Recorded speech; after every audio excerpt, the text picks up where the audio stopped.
Inside Story Uganda, real source of political updates. Then muweddewo. Bwe bagezaako okutabangula amagye baweddewo. Wenkubuuliza kino Tamale. History repeats itself. What caused the 1971 coup mainly was because Oito Ojoko yali asomye. Amini tasomye. Kyaleetawo ku. Naddira Oito Ojoko yasoma n'amuteeka wansi waamini. Ng'amutawaanya. Era Oito Ojoko yatta Okoya brigade y'Okoya. N'akwata basebe gundi bamutangaani. Musajja yadumiranga yamujja mu kkomera. N'adumira Air Force. Bamuitaani musajja oyo. So bali babiri omukubi w'ebikonde n'oyo omusajja. Okay. Amini na Oito Ojoko n'agenda mu kkomera n'abagamba muyimplicating Amini nti mmwe Amini yabatumye okutta brigade y'Okoya. Amini Obote amukwate. Told you nti Obote yali abala amagye. Gundi Nechoni yakwata mukazi we ne Felix Onama. Namugamba nti bw'oba tumugobe mu cabinet nze nvuddemu. Obote n'amugamba gwe musiru mukazi w'omusiru. Yakutte mukwate. Nze nzira amagye nga can I antagonize my army because of the indiscipline of your wife? 1964 Nechoni resigned from his brother's government. Said, whenever I see this man, I see him sleeping on top of my wife, but you better calculate it. Out of the 300,000 soldiers, the Kakwas were 3,500. Ngabamanga balabali mu 300. So Obote decided to retain Felix Onama. But it was Onama because of the influence of the army. Kakati ono musajja bamwitangani yakwanga gundi bayemu kumuliro. Oito Ojoko n'agenda n'abagamba mu implicating Amini Obote amukwate. Because the two Obote had made a mistake. Much as he liked Idi Amin, but Oito Ojoko was more educated than Idi Amin, who would not accept in normal circumstances, who would listen to the other. That caused the 1971 coup mainly. A battle and an antagonism between an educated Oito Ojoko and an illiterate Idi Amin, but who was giving him commands. Saria ya jeshi ni moja, yes, but nabaganti Honorable Kuteesa oyo baali bamusensalinga okwi yali atudde mu ntebe na dismissinga defense ya Kuteesa. Your defense, Honorable Member, Honorable Minister, I have found your defense too legalistic. How can it be too legalistic when you are chairing, you are the speaker of an assembly that whose cardinal duty is to legislate? Kuteesa yimira n'amugamba, as a member of parliament, I will take your decision because I'm obliged to take a speaker's decision. But as an intellectual, I find your decision wanting. Na yavumo okwi. Saria jeshi ni moja, but yes, what is your academic credentials? Wasomera Sandhurst oba mujuwakali academic military academy juwakali. Nembagamba nti when you go and read America at war kali mugundi Aristotle. Bush had bwebali balwana Iraq. The former army commander, who was Secretary of State, George Powell, was opposed to many Bush's policies. But Bush was listening more. His decisions were more influenced by the decisions, the opinions of Condoleezza Rice. Why? Condoleezza Rice had a PhD in security. Kanzjoka na Tamale tuyongere. Military Academy. Kanzjoka Military Academy. Nobody can cover Sandhurst. The wisdom of a fisherman. The wisdom of a fisherman. The Wisdom of a Fisherman wakawandiika 16 January 2015. Kayina emyaka emeka? Kayina emyaka kata ejwedde ddala 7.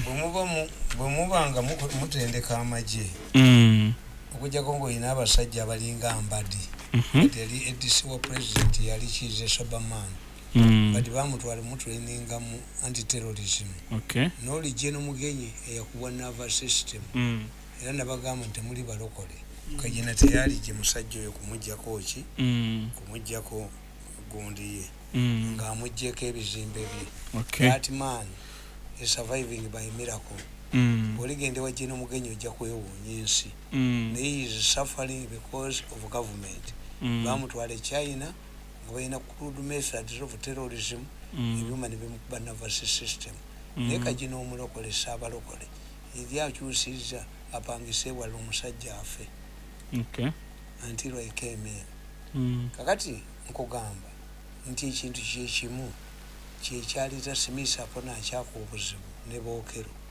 Bookero baali basomedde mu Juwakali Military Academy nga Smith apona akyakatabalabawo yes retire nagamba nga Kasirye gwange omugenzi I cannot salute him because nimuganda nedda mukozi is your problem you overstayed in the army retire if you retire wange no generation ndala oyinza ogenda ku mukolo ku mbaga nga gwokyanyumirwa embaga naye ogenda okutulatula nga abasajja bakulu bonna bakoze eki bavuddeko okitukaaba ebimemeya obukimemeya nga yeka yasigadde mu gavana kakati bw'olemerawo ku mukolo obwana obuto butandika okusika mukazi wo yes you must look around newe ba buffet ng'oyagala nnyo okulya waliwo azzeeyo okulya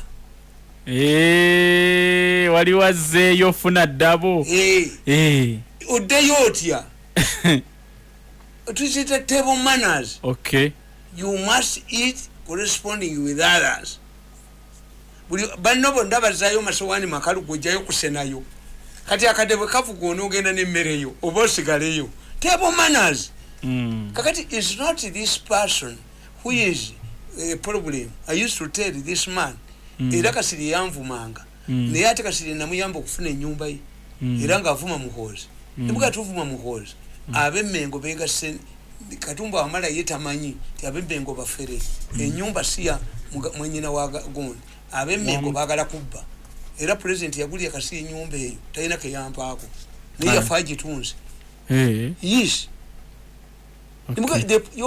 we shall not salute him. No. Kenya, if you remain at one rank for 3 years, the army does not want your services. You retire. But in Uganda, you get a permanent rank. Major, captain. The army doesn't want you. Resign. Why do you wait? A generation kakati mulaba a bishop of Anglican Church, they have given away to younger people. Ate ekumi baganye. Bango we kumi. Waliyo organize abantu ono tebamwagala waliwo yateekamu senta ayina eddwaliro atta abantu college of bishops yali eronzo ono nemugjayo bamutaddeko ebibala byakazimba bamutaddeko sebahinge bamutega jirita bamutega empiso sibakatuliki papa alagidde ebite bivuze kazimba kali linnya ye 10 ate kakati manyi kigenda okuddirira owakazimba tagenda kufuna bantu ku mikolo tajja gendako ngono yayina abantu once recognized by the population not the church ng'otuddewo kazimba bajja muleeta oluleeta kubanga ekyo ekitabula 10 organic case organize buli yayina eggudwaliro lyoganize tugende mbaaso obudde bututwala kugamba following the death of Brigadier Itojok, Obote refused to appoint an Acholi as an army chief of staff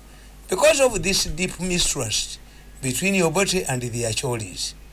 Obote believed that the army had reached a level of an educated man, not those who graduated from the Juwakali military academies. He instead, therefore, appointed Smith upon Achaka, who had no respect for the hereditary Okeros because of their academic background. Smith's disrespect for the Okeros turned the army into Acholis and Langis, undermining the bond Okero had described earlier. Okero had said nti Obote musiru yatabudde ekibe n'embwa fe Abacholi n'Abalango hey, this explains why the Acholi soldiers decided to remove Obote. Thereafter, a fight over control of weapons ensued. In one incident, the army chief of staff was stripped naked and beaten up by Acholi soldiers at Imbuya. Paulo Mwanga sarcastically said that this was a result of uncoordinated troop movement. The Okeros fled to northern Uganda and Acholi senior officers like Brigadier Eric Odwa, who did not make it on time, were arrested in Kampala, and Odwa's nails were removed by ranking officers. Obote had been tricked by the Okeros to allow a cache of arms to pass through Uganda en route to southern Sudan for SPLA, and these are the same weapons that were used to remove him from power. There were earlier attempts to reconcile the two tribes, the Acholis and Langis, which failed, and Paulo Mwanga blamed Libya for this. This was a false accusation. Museveni's war was claiming more Acholis than Langis. The former were seeing the end of war as their savior. This is because it had been reduced to one man, Obote. It looked attractive to depose Obote and end the war. When reconciliation efforts between Langis and Acholis failed, Obote hatched a plot to kill Basil Okero. Interestingly, many Langi military officers had married Acholi wives for their known hard work. So Obote offered to sack Smith upon a check, subject him to a military court martial. He deceived the Okeros for indiscipline and replaced him with the Brigadier Basilio, who was going to be promoted to the rank of a general. However, this was revealed by a drunkard Langi officer to his Acholi wife, who relayed the information to Basilio Okero. Yali Obote hatching plan. Basilio akomewa mutte. Okay. The rangi officer, drunkard officer, message. She told Olalo Okero in a message that he was free to return to Kampala after receiving Obote's message and talk to Obote. However, she further stressed that Basil Okero should be mindful about the Acholi military because they would starve to death without it. A message yamu. Omucho omulangi yayitamira n'abulya mukazi we tugenda kutta Basilio. Obote abaweereza plan. Nti Basilio agenda kukwata Smith apona akyaka amusibe amuteeke mu court martial for indiscipline ekifo akiwe Basilio bajje bateese bamwambushingire mu kkubo. Okay. Akati omukyoli ono omukazi n'aweereza Basilio, when you are free to come, but when you are coming, don't come with a milk, our millet, because the Acholis will starve. Ate oyo omukazi nali mumanyi omukazi. Ina ne duka mu Kampala nga lyamaanyi. Okay. An Acholi woman. Yes. The mindful about the Acholi millet because the Acholi would starve to death without it. This is how Basilio survived with Obote's assassination plot. When Obote failed in his attempt to eliminate Basilio Okero, he went to Luzira at night and offered the money to detain the soldiers to fight for him. Obote stooped too low and almost narrated before these criminal soldiers who had committed heinous crimes like murder, rape, and robbery. Obote said that he was the Minister of Finance and that he could offer any amount of money to anybody who was ready to fight for him in his last time. He was pictured and video recorded with these criminals, posing with these criminals and interaction on broadcast on Uganda television. This was a sign of desperation. First of all, the Okeros were closing in from the north, and these criminal officers just wanted to get back to normal life. The situation can be explained by three important factors over the time. One, the then chief intelligence officer who was in charge of NASA, an equivalent of today's Kasendwa Dumba, another brother of Kayanja, had already fled to Tanzania. Namusange waf. Kasendwa Dumba namusange chotia no mugugugwe. Nembubuza Kasendwa chichi naganti gwerindo obote bamukwatire wano nze nziruse byetu bagamba mulwanire mu bus.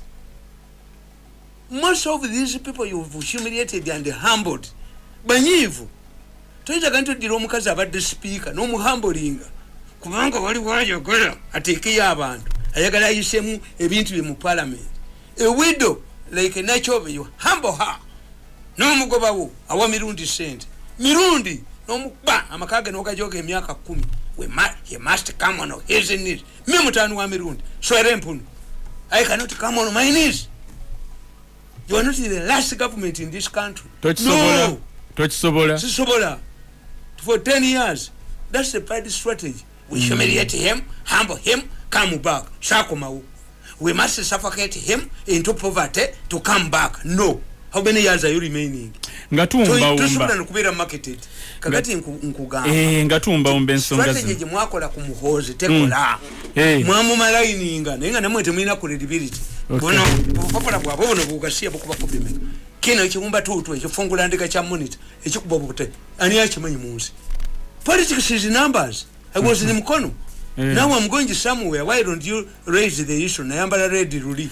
Nantu yambala red. Lero yambala t-shirt za yellow bichi. You will see. I force them to write about me. You will see numbers. Ono tayina waita. Mukirize. Obamu business. If you are in business, but if you remain Museveni's family, remain antagonistic. Tuteka wane chembe ndala ngerono yali ani yekibala ensani yekibalamira ani yekibalamira nanti obuyinza bebabuyina holiday esite wali yekibalamira. This is the sense of belonging. I said if you have a person who can be marketed onatule kutaka atule ono yajoge nsi tewali gwa tasobola kubeera marketed. It should dawn on Museveni and those who support this young man. He cannot be marketed. Politics is marketing. Buno kayanja buteka kubayimbi tasobola singa afunye yekaze lirigita nemu kabogombya fashion ye mutwa jina kati omusambi omulungi tabana substitute gamba ndikonje muvumbike muvu Tamale nebitiko tebimunyiriza omusambi omulungi tabana substitute ye anti kyenkubulya kiriki Museveni bwabanga ayina muhozi ye substitute kugambye abantu bajja kiwa besiji arrogance ejja kuyitirira bajja kiwa besiji kasi arrogance ya mwina ayitirira era nga kisiga mu region yemu western lwaki tekijjako mu central ba mu north yanonya minister wa local government yasooka jiwa Kakonge Kakonge wetugenda mu 89 okwesimbawo yasomesanga Makerere nga mwavu aina ka Volkswagen. What happened in 1989 to expanding NRC? Kakonge yavuganya ne mutogo w'okukyalo. The villagers said you are arrogant. If you cannot settle your problems your family this is what Ugandans are going to do. Is about Museveni's family to sit down. Ono yeta ina wali wa mwagale nnyo leta ina waita akubya abantu bangi kuita mu parliament nga tuyiwa abantu nga kolwa mongi obono munene ekizimbe bajja chochi. They don't know what is parliament is Speaker Anita Mo alijifuluma oba Deputy Speaker Thomas Taibwa Taibwa aligenda kutuka obanga ngente zonna bazitemi Tamale that is violence atente nzababulira kijja kuita mu parliament nga teka bada cheke natumayo Yosefu sekalotera uyo cheke lero tunamuta katumusule muluzi cheke ntensole mbiye ya mulya buno butabombo wadikadi 2015 dikiti 10 things you see 8 lya amongi wate kutewe bakiyisemu balabe ngabateeka ekyogoliri bagwa mutwe parliament ekyogoliri kigwa mutwe ngabateeka kyusa Museveni tayinza ate kujja ekintu kye yakola n'aba wa freedom to vote universal bwe kibeera ng'ekyalwanya NRA byava mu byakulonda ate musobola okugjawo okulonda abanyankole bagamba nti onyampoolya kakati bw'onyampoolya ekitegeeza omukka gwo gugenda kutta appetite yo ngate mmere yiyo unyampolia kati mu munyampenga mulya unyampolia fa baganda tukugamba ti omusiru yegalira mu fumbiro ate nanyenya amasiga oluvulo cyane era ye oluvulo cyane omanya oluvude kumaza ngoje lubabula bagalize emirembe kakati Tamale abawulira mu bulire obulamu bwa kiseera abawulira mu bulire oyimba ka chance narubega kakati Tamale akasembayo Tamale amaje bagamba nti bagateeka ku first class alert waliwe yali ayagala okuwamba eggwanga abantu kye babuuza first class kasokwata abayigirize generation eyinogenda abasomera mu Jua Kali academies military academies must give way to educated people educated people kasabajja no bagattemu n'abasomera mu gundi era muyinza okusanga obuzibu bakubagana to assemble the East African Standard Gundi force anti bajja babuuza bajeno waabwe yasomerawa when we are at Sandhurst when we are at the War College when we twakbe mundu erukoko wani katonga abo tebakyakola generals sit down bajja kugamba gwe jeno gundi wasomerawa get strategy yokube mu 23 go tuleterechi awunga muvuddemu ngoyaganze ndi wa firudi 7 did not create chimaka wouldn't have generals era twali mu Ethiopia nebaga nti Uganda yo is contributing the largest contingent Somalia. Nebabuuza Dereti Nyakayirima who is going to command this army. Nyakayirima naga nti for us in Uganda we don't mind. We come in for African Pan-Africanism. General Nigeria na amfulumye bweru nanga oyo witumutwali wofitu mukuba masasi. The country that contributes tosa kwa basirikale bo ba commanding era bwe kiri tosa kuwayo the command of NATO forces must be an American general.